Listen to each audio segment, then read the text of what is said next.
यूसुफ के भाइयों ने कहा कि हमारा बाप यूसुफ और उसके भाई से ज्यादा मोहब्बत क्यों करता है, जबकि हम एक जमात हैं। अपने बाप के इस अमल पर एतराज किया और यकीनन ये एक बहुत बुरा गुमान था।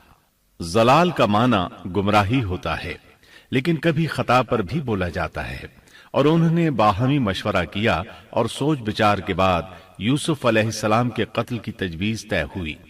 अल्लाह ताला आयत 9 में फरमाते हैं, यूसुफ को तो मार ही डालो या इसे किसी नामालूम जगह फेंक दो कि तुम्हारे वालिद का रुख सिर्फ तुम्हारी तरफ ही हो जाए, इसके बाद तुम नेक हो जाना। मतलब ये कि वो आपस में कहने लगे यूसुफ को कत्ल कर दो। इस पर बड़े भाई यहूदा ने मुदाखलत की और कहा, कत्ल बहुत संगीन जुर्म है। इस पर वो बोले, तब फिर इसे कहीं गायब कर दो ताकि बाप की तवज्जो तुम्हारी तरफ हो जाए और यूसुफ वाली रुकावट खत्म हो जाए। देखिए कैसी सोच है, पहले बुराई करेंगे फिर तौबा करेंगे और नेक बन जाएंगे। भला क्या ऐसा आदमी जो बुराई इस नियत से करता है बाद में तौबा कर लेगा, क्या उसकी तौबा कबूल होगी? उलमा फरमाते हैं, तौबा का दरवाजा खुला है। अल्लाह ताला रात के वक्त सदा देता है कि दिन को बुराई करने वाले तौबा कर ले, और दिन को आवाज देता है रात को बुराई करने वाले तौबा कर ले। कोई तौबा का दरवाजा बंद नहीं कर सकता। यहाँ तक कि इंसान जितनी बार भी गुनाह करके तौबा करे, अल्लाह कबूल करता है। इसलिए अल्लाह ने उनकी तौबा कबूल कर ली। ताहम इस बात से डरना चाहिए कि अगर गुनाह करने के बाद तौबा का मौका ही न मिले और मौत आ ले तो क्या होगा। ये बात निहायत ही खौफनाक है कि तौबा का मौका ही न मिले। अल्लाह ताला आयत नंबर 10 में फरमाते हैं, उनमें से एक ने कहा, यूसुफ को कत्ल तो न करो, बल्कि इसे किसी अंधे कुएं की तह में डालाओ कि इसे कोई आता जाता काफिला उठा ले जाए। अगर तुम्हें करना ही है तो यूं करो। यहूदा ने उन्हें कत्ल से रोका और कहा, कवासिम के रास्ते में अमूकी नाम का कुआं है, इसे उसमें डाल दो। कोई गुजरता हुआ काफिला इसे उठा ले जाएगा। इससे नजात ही पाना चाहते हो तो ये काम करो। सब ने इस बात से इत्तेफाक किया। अब अपने बाप के पास गए। बाप से उन्होंने जो कहा आयत 11 और 12 में आता है। उन्होंने कहा, अब्बा, आखिर आप यूसुफ के बारे में हम पर एतबार क्यों नहीं करते? हम तो इसके खैर खा हैं। कल आप जरूर इसे हमारे साथ भेज दीजिए कि खूब खाए पिए और खेले, और इसकी हिफाजत के हम जिम्मेदार हैं। याकूब अलैहिस्सलाम ने उनकी बात के जवाब में जो कुछ कहा, आयत नंबर 13 और 14 में उसका जिक्र मौजूद है। याकूब ने कहा, इसे तुम्हारा ले जाना मुझे तो सख्त सदमा देगा, और मुझे ये भी खटका लगा रहेगा कि तुम्हारी गफलत में इसे भेड़िया खा जाए। उन्होंने जवाब दिया कि हम जैसी जोरावर जमात की मौजूदगी में भी अगर इसे भेड़िया खा जाए तो हम बिल्कुल निकम्मे ही हुए। वहां भेड़िए कसरत से थे, इसलिए याकूब अलैहिस्सलाम डरते थे। बेटों के बार बार इसरार पर याकूब अलैहिस्सलाम यूसुफ अलैहिस्सलाम को उनके साथ भेजने पर रजामंद हो गए। अल्लाह ताला आयत 15 में फरमाते हैं, फिर जब उसे ले चले और सब ने मिलकर ठान लिया कि उसे गैर आबाद गहरे कुएं की तह में फेंक दें, हमने यूसुफ की तरफ वही की कि यकीनन वक्त आ रहा है कि तू उन्हें इस माजरे की खबर इस हाल में देगा कि वो जानते ही न होंगे। बाज रिवायात के मुताबिक उन्होंने रास्ते में यूसुफ अलैहिस्सलाम को मारा पीटा, बुरा भला कहा, और ऐसा करना उनके लिए मामूली बात थी क्योंकि वो तो कत्ल के दरपे थे।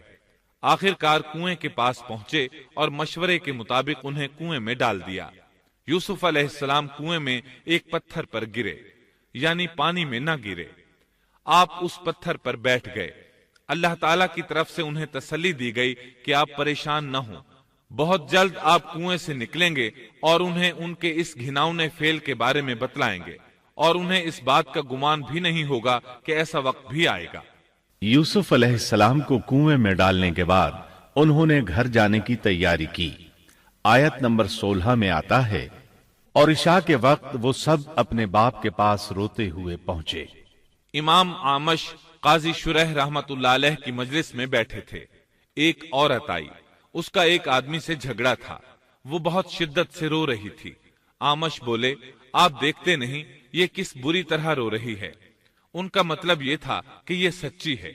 قاضی شرح فرمانے لگے، یوسف علیہ السلام کے بھائی رات کو روتے ہوئے اپنے باپ کے پاس آئے تھے، پس فیصلہ رونے پر نہیں انصاف پر ہونا چاہیے۔ اب یوسف علیہ السلام کے بھائیوں نے باپ کو تفصیل سنائی۔ اللہ تعالیٰ اس کا ذکر آیت 17 میں فرماتے ہیں، اور کہنے لگے کہ ابا جی ہم تو آپس میں دوڑ میں لگ گئے اور یوسف کو ہم نے سامان کے پاس چھوڑا، پس اسے بھیڑیا کھا گیا۔ آپ تو ہماری بات نہیں مانیں گے، گو ہم بالکل سچے ہی ہوں۔ سو انہوں نے یہ بات بتائی، لیکن اس سے جھوٹ صاف ظاہر ہو رہا تھا، جیسا کہ اگلی آیت میں ہے۔ اور یوسف کے کرتے کو جھوٹ موڑ کے خون سے خون آلود بھی کر لائے تھے۔ ابن عباس رضی اللہ عنہما فرماتے ہیں کہ انہوں نے بکری ذبح کی اور یوسف علیہ السلام کی قمیص پر اس کا خون مل لیا اور خون میں لت پت قمیص یعقوب علیہ السلام کے پاس لے آئے۔ جب یعقوب علیہ السلام نے دیکھا تو فرمانے لگے، یہ بھیڑیا بھی کتنا رحم دل تھا، میرے بیٹے کو تو کھا لیا اور قمیص کو کچھ نہیں کہا، تمہاری عقل کہاں ہے؟ اس بات کا ذکر آیت 18 میں ہے۔ باپ نے کہا، یوں نہیں، بلکہ تم نے اپنے ہی دل سے ایک بات بنا لی ہے، پس صبر ہی بہتر ہے، اور تمہاری بنائی ہوئی باتوں پر اللہ ہی سے مدد کی طلب ہے۔ ادھر دوسری طرف کیا ہوا؟ آیت 19 میں اللہ فرماتے ہیں، اور ایک قافلہ آیا اور انہوں نے اپنے ایک پانی لانے والے کو بھیجا، اس نے اپنا ڈول لٹکا دیا اور کہنے لگا، واہ واہ، خوشی کی بات ہے، یہ تو ایک لڑکا ہے۔ انہوں نے اسے مال تجارت قرار دے کر چھپا دیا، اور اللہ اس سے باخبر تھا جو وہ کر رہے تھے۔ تفصیل اس کی یہ ہے کہ ایک قافلہ اس کنویں کے پاس سے گزرا جس میں یوسف علیہ السلام موجود تھے۔ انہوں نے پانی کی تلاش میں ایک خادم کو بھیجا، وہ کنویں تک پہنچا، اس نے کنویں میں ڈول لٹکایا، یوسف علیہ السلام اس ڈول میں بیٹھ گئے۔ خادم نے ڈول نکالا تو اس میں ایک خوبصورت بچے کو دیکھا، مارے خوشی کے وہ پکار اٹھا، یہاں ایک لڑکا ہے۔ اس زمانے میں غلاموں اور لونڈیوں کی تجارت ہوتی تھی، انہیں خوف محسوس ہوا کہ کہیں یہ لڑکا ان سے چھن نہ جائے۔ اس خوف کے پیش نظر انہوں نے یوسف علیہ السلام کو چھپا لیا۔ انہوں نے یہ بھی سوچا کہ شاید یہ بھاگا ہوا غلام ہے، اگر اس کا مالک آ گیا تو وہ اسے لے جائے گا۔